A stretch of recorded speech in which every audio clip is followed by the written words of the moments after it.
The premise is simple. Is Silverwolf worth it? And the answer is also really simple. It's a yes for pretty much everyone. Alright, video's over. Job's done. Not really. I'll go into detail about why I believe this to be the case. I will do so by looking at her kit, examining what she offers a team in combat, and what she offers an account in the long term. But why is my perspective important? I think it's important because I'm not a whale. I'm not going to be able to get every character in the game, even though I want to. I have a specific account design in mind and certain team compositions that I intend to pull for. So when I suggest that Silverwolf might be fantastic for what I have going on, that might mean something to others in a similar situation. Even further, I'll talk about how she can still apply very broadly to those I don't share account similarities with.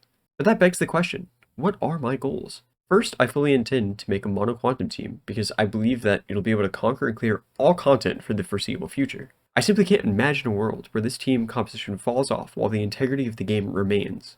For my other team, I intend to make a dot team. Silverwolf also fits into this team type to some degree, lesser than the previous team, but I can still use her. This is due to the release of the 1.5 prisoner set for dot units, which grants defense penetration similarly to the incredibly busted Quantum Relic set. Later in the video, I'll cover why defense penetration is so strong, so stay tuned for that if you're interested. Finally, if there are one-off characters I want, I can simply just get them and use them effectively. For instance, one day I want to be able to acquire and use Blade.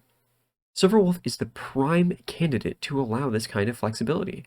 Let me explain. Silverwolf's kit offers, alongside Fujuan, premium synergy for any other duo elemental team compositions. You name it, it's possible. In this instance, it would be Blade paired with Bronya, as they share the wind attribute.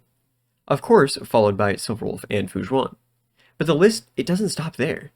You pair a support with a similar typing to your main DPS, and that's it.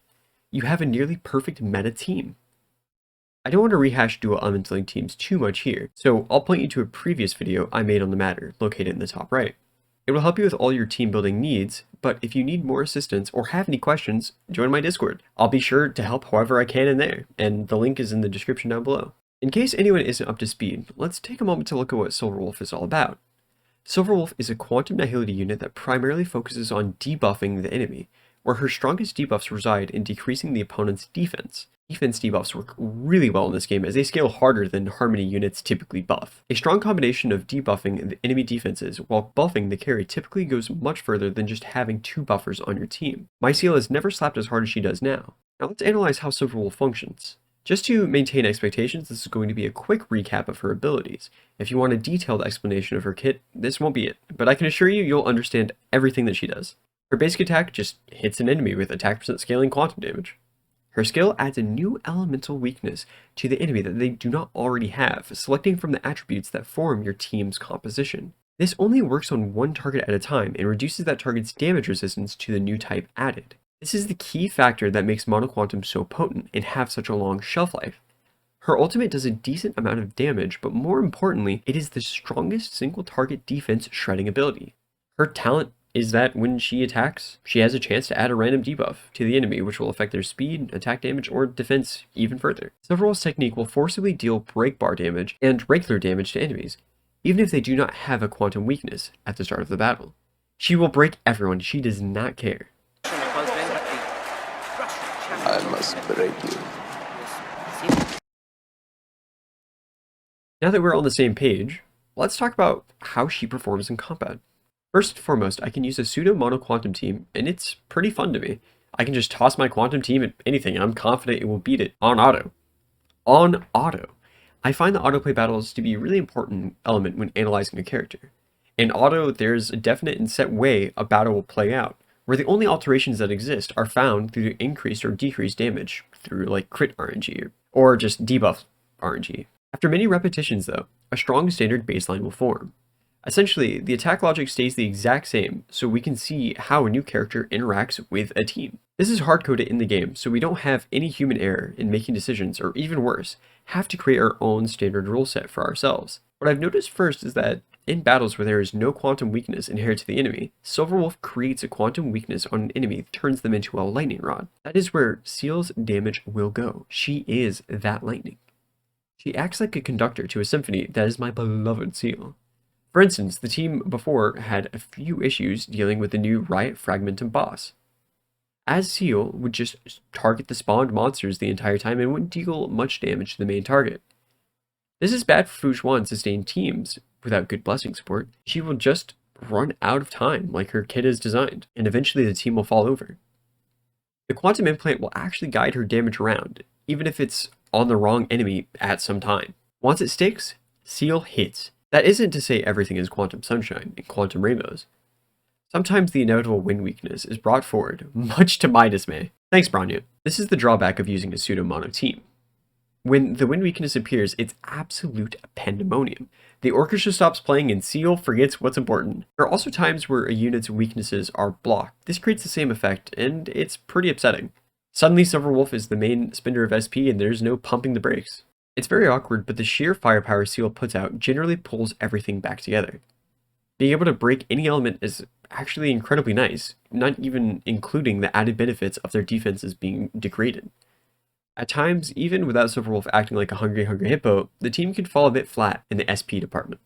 This misfortune will be alleviated in the future, which, if you know, you know. To simulate the idea, go to the simulated universe where you can find some blessings that grant extra SP and pretend that Bronya isn't Bronya. The team runs very smoothly and Seal makes quick work of enemies while Silverwolf devastates enemy defenses. In conclusion, for this section, I find Silverwolf to be only lacking the department of bad AI making silly decisions that a human player never would. Yet, this still doesn't really inhibit the capabilities of the team. With a human pilot, this team absolutely soars and trivializes content. As we've already talked about Silverwolf's combat prowess, how does this translate to her effect on the account? Silverwolf is excellent for new players. She enables the correct typing for any of the DPS you may already have, which would be very limited since it's hard to have many characters on a fresh account. But the question on everyone's mind, now that her banner has rerun, is Silverwolf still a good pickup for more mature accounts? To that I say, absolutely. Her value doesn't just end with her being an excellent budget option for fresh accounts. She is still the first or second best partner for many main DPS units. Mage, for instance. Her debuffs are the real selling point on her kit. Her ability to make any DPS flexible becomes an afterthought, but that doesn't mean she's bad now, it's just she was that disgustingly good before. With that in mind, is she a good investment on your account? Universally, honestly, I'd say yes. We don't call this game Support Star Rail for no reason. Supports in Support Star Rail are the premium desires for any account. DPS are sort of an afterthought. You can play whatever main DPS you desire. Supports are the real driving engine that allow any of these DPS units to even work to begin with, so having a large variety of them to cover your weaknesses or holes in their gameplay is just as important, if not more important, than the DPS themselves. Point being, you really can't go wrong with Silverwolf on your account. She frees you up to play whatever you want, however you want. She offers freedom. As expected of a quantum hacker, she hacks the entire universe to her whim. Of course, freedom just follows her. I'm filling this last section with some extra thoughts about Silverwolf. I hope it will clear up any final questions players may have. To start, let's talk about Hoyo using FOMO light cone events, much to the player's dismay. Her event light cone is incredible, and it will likely be highly sought after for a long time. I was hoping they would rerun the event for PS5 players, or introduce some system for players who missed it, but here we are. We have a repeat of the Festering Desire situation in Genshin Impact, but hey, after 3 years, Genshin is finally getting some quality of life, so maybe someday soon things will turn around for us. I'm not too optimistic on it, but that's alright, as it isn't the worst thing for Silverwolf. I don't think her signature 4-star light cone should hold anyone back from getting her. The light cone resolution shines as pearls of sweat does incredibly well on her. Extra defense shred? I'll take it. If that was holding you back from getting her, don't let it. Focus on her kit and what she offers your teams or account. Speaking of defense shred, as MOC 11 and 12 are on the horizon, we'll actually see it become incredibly important once again. I think. As enemy characters match our levels or even surpass us, their defense scaling far supersedes our abilities to do damage to them. Cutting this large gap down with Silverwolf or even Pela could be absolutely crucial to timing these new stages. Now, for the most important part of the video, where I make people mad as I talk about her design. Not her kit, but her character design. I think her design is like alright. I'm more into the mommy characters, but she has a good color palette and her animations are pretty clean, so I like that.